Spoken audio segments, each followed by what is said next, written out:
அண்ணாச்சி விழித்து அன்றைய வேலைகளை ஆரம்பிக்கலாம். கண்ணா, பசுமாடுகளை மேய்ச்சலுக்கு கொண்டு செல். கண்ணன், சரி அண்ணாச்சி. பசுமாடுகளை காப்பாற்றி கொண்டு செல்கிறான்.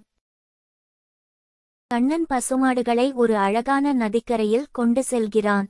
அங்கு பார்க்க அழகாக உள்ள நதிக்கரை அருகே பசுக்களை மேய்ச்சலுக்கு விடுகிறான்.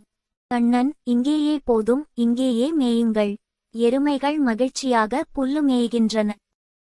மாலை நேரம் கண்ணன் எருமைகளை திரும்ப கொண்டு வருகிறார். மாலை நேரம் ஆவதால் பசுக்களும் மெதுவாக பண்ணைக்கு திரும்ப செல்கின்றன.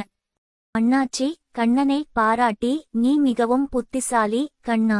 எங்கள் பசுமாடுகளை எப்போதும் அழகாக சுறுசுறுப்பாக வைத்திருக்க வேண்டும். கண்ணன், ஆமாம் அண்ணாச்சி, நமக்கு அவை மிகவும் முக்கியம். நமக்கு தினமும் பால் கொடுக்கிறது பசுக்களை நாம் தான் தினமும் பாதுகாக்க வேண்டும். இரவு நேரம் அண்ணாச்சி மற்றும் கண்ணன் வீட்டிற்கு வருகிறார்கள். அண்ணாச்சி, நாளைய வேலைகளை திட்டமிடுவோம் கண்ணா. கண்ணன், சரி அண்ணாச்சி, நாளைய உழைப்புக்கு தயாராகி விடுவோம். அண்ணாச்சி மற்றும் கண்ணன் சிறந்த வேளாண் குடும்பமாக வாழ்ந்து வருகிறார்கள் மற்றும் பசுமாடுகள் அவர்களின் வாழ்க்கையில் மிக முக்கியமான பங்கு வகிக்கின்றன. அண்ணாச்சி மற்றும் கண்ணன் எப்போதும் சந்தோஷமாகவும் ஆரோக்கியமாகவும் வாழ்ந்தனர். மேலும் இதுபோன்ற சுட்டி கதைகளை கேட்க எங்கள் சேனலை லைக் பண்ணுங்க, ஃபாலோ பண்ணுங்க, சப்ஸ்கிரைப் பண்ணுங்க. நன்றி குட்டி பசங்களா.